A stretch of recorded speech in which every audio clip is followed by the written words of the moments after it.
महापुरुष है, संन्यास में प्रवेश कर चुके हैं। गृहस्थ के घर जाना चाहिए उनके जीवन को धन्य करने के लिए, लेकिन वहां लंबे समय तक नहीं रुकना चाहिए। और जो गृहस्थी है हमारे आपकी तरह, हम लोगों को विरक्तों के पास भी बहुत लंबे समय तक नहीं रुकना चाहिए। क्यों? धर्म अलग अलग है। विरक्त यदि गृहस्थ के घर में बहुत रहने लगा तो कहते हैं मानस का सिद्धांत है, संगत जति मंत्र राजा, मानते ज्ञान पानते राजा। खतरा है फिर। और यदि गृहस्थ सन्यासी के पास रहने लगे, विरक्त के पास रहने लगे, तो उसके गृहस्थ आश्रम में खतरा आ जाएगा। उसका भी मन होगा विरक्त हो जाए। एक कथा मैं आपको सुनाऊं। 2022 में मैंने एक जगह कथा की, मैं नाम नहीं लूंगा। वो सुन रहे होंगे तो समझ जाएंगे कि मेरी चर्चा हो रही है। अपने गांव पे कथा कराएं, बड़ा भव्य आयोजन कराएं और बड़े भाव श्रद्धा से कराएं। हैं भी बड़े, वास्तव में बड़े अद्भुत है, बड़े मेरे बड़े प्रिय है बाबा। कथा कराएं। उनके कथा के 2 महीने बाद, 1.5 महीने बाद हम लोग मॉरिशस गए राम कथा गाने।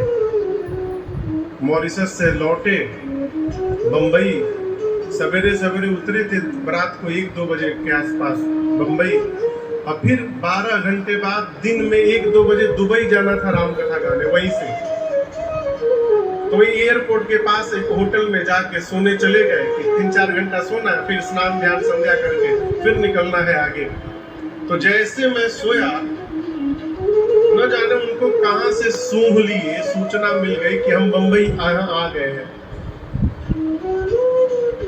अभी नींद लगी थी मेरी कि 4 बजे भोर में नीचे से फोन आया कि महाराज जी कोई मिलने आया है आपसे। ये मेरा क्या आ गया हो, हम तो किसी को बताए नहीं। नीचे गया मैं जहाँ बैठका था होटल का, तो देखा कि वही है अजीबोगरीब स्थिति में, और उनके साथ 2 लोग और थे। उन्होंने कहा बाबू इस समय, तो रोने लगे। हम समझे कोई घटना घट गई, क्या हो गया। हमने बाबू क्या हुआ हो? बोले महाराज जब से कथा सुना हूँ तब से बिजनेस में मन नहीं लग रहा है, ना घर में मन लग रहा है, मन कर रहा है आप ही के साथ पीछे पीछे घूमते रहे। हम लोग क्या बोले? इसीलिए कथा सुनाया कि घर परिवार विरक्ति हो जाओ। हम तो पहले समझिए विरक्ति भाव की कथा गाते ही नहीं है?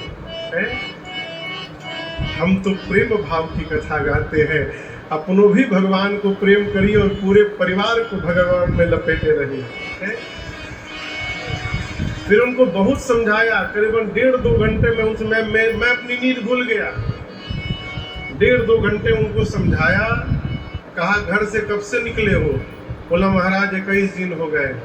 मैं घर वालों को पता है, मैं किसी को पता नहीं है।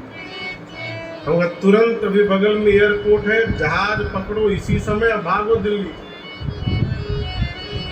तो वो 11 बजे तक दिल्ली पहुंच के फोन किया महाराज घर आ गया, अब ये अपराध दोबारा नहीं करूंगा। कहने का अर्थ है गृहस्थी को विरक्ति के पास जाना चाहिए, मार्गदर्शन लेना चाहिए कि परिवार में घर में रहते हुए भजन कैसे बनता रहे। उपाय बताइए, आशीर्वाद लीजिए, सेवा करिए, प्रणाम करके फिर अपने गृहस्थ में प्रवेश करिए। गलत तो नहीं बोल रहा।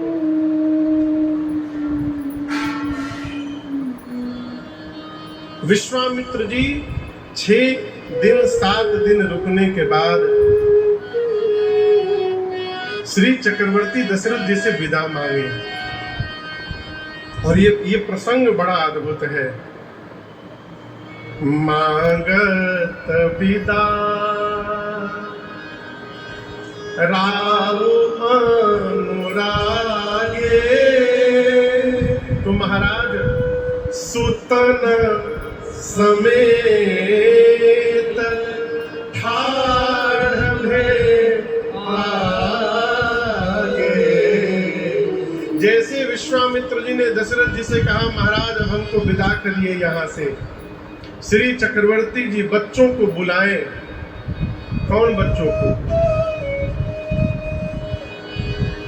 राम, लक्ष्मण, भरत, शत्रुघ्न और चारों बहुओं को, तीनों रानियों को, माताओं को बुलाएं। और विश्वामित्र जी के आगे पूरा परिवार लाइन लगा के खड़ा है और हाथ जोड़ लिया है। आप उस दृश्य की कल्पना करिए, पूरा परिवार महाराज का खड़ा है, हाथ जोड़े विश्वामित्र जी के आगे। दशरथ जी महाराज थोड़ा आगे बढ़कर बोले, प्रभु हम तो केवल 2 बच्चों को आपके साथ भेजे थे। आप इतने दयालु हैं ना, मैंने 2 बच्चों को आपको दिया तो आप 2 बच्चों को 4 बहुओं के साथ मुझे वापस कर गए। इतनी कृपा आपको छोड़कर दूसरा कोई नहीं कर सकता। आज मेरे घर में जो ऐश्वर्य है, जो संपत्ति है, एक बात समझिएगा, करोड़ों के महल में रहने के बाद भी यदि हम रो रहे हैं तो हमसे अधिक कंगाल संसार में दूसरा कोई नहीं हो सकता। झोपड़ी में रहने के बाद भी यदि हम नाच रहे हैं तो हमसे अधिक धनवान संसार में दूसरा कोई नहीं हो सकता। जीवन का वास्तविक संपत्ति है कि हम विपत्ति में भी आनंद में रहें। ये संपत्ति है। और ये देखिए असंभव नहीं, ये साधने पर है। रोना भी स्वभाव है और नाचना भी स्वभाव है। रोने का स्वभाव बन गया, हम जहां रहेंगे रोते रहेंगे। और यदि आनंद में रहने का स्वभाव बन गया तो मेरे रघुनाथ जी की तरह वन में भी रहेंगे तो आनंद में बने रहेंगे। ये स्वभाव है। महाराज कहते हैं कि मेरे परिवार में जो आज आनंद है बहुओं के आने से, मेरे वृद्धावस्था में आपने जो मुझे सुख प्रदान किया है, ये जो संपत्ति है, नाथ सकल संपदा तुम्हारी, मैं सेवक समेत सुत नारी। हे नाथ, आज मेरे जीवन की जो भी संपत्ति है वो आपकी कृपा प्रसादी है। और मैं, जगत मुझे राजा भले कह रहा हो, चक्रवर्ती भले कह रहा हो, लेकिन मैं आपसे निवेदन करना चाहता हूं प्रभु, आज आपके सामने अपने परिवार के साथ जो खड़ा है वो चक्रवर्ती महाराज नहीं है, वो दशरथ आपका सेवक है। मैं पूरे परिवार के साथ आपका सेवक हूं। मैं सेवक समेत सुतनारी। आगे की बात और अद्भुत है। महाराज कहते हैं, हे विश्वामित्र जी, मैं अपने जीवन के चौथेपन में आ गया हूं, वृद्धावस्था में। क्या पता कल जीवित रहूं या ना रहूं। विश्वामित्र जी बोले, फिर? महाराज बोले, प्रभु एक निवेदन है आपसे। इस बार जैसे मेरे ऊपर, मेरे परिवार पर आपने कृपा की है, जब मैं इस संसार में नहीं रहूंगा उसके बाद भी करब सदा लड़कर पर शोभो, करब सदा लड़कन पर छोभो।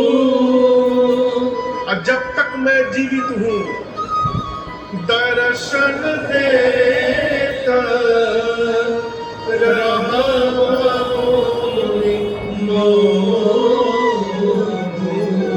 ये इतनी अद्भुत बात है महाराज दशरथ की। बोले, मैं जब नहीं रहूंगा उसके बाद भी मेरे परिवार पर कृपा दृष्टि बना के रखिएगा। करब सदा लड़िकन पर, और जब तक मैं जीवित हूँ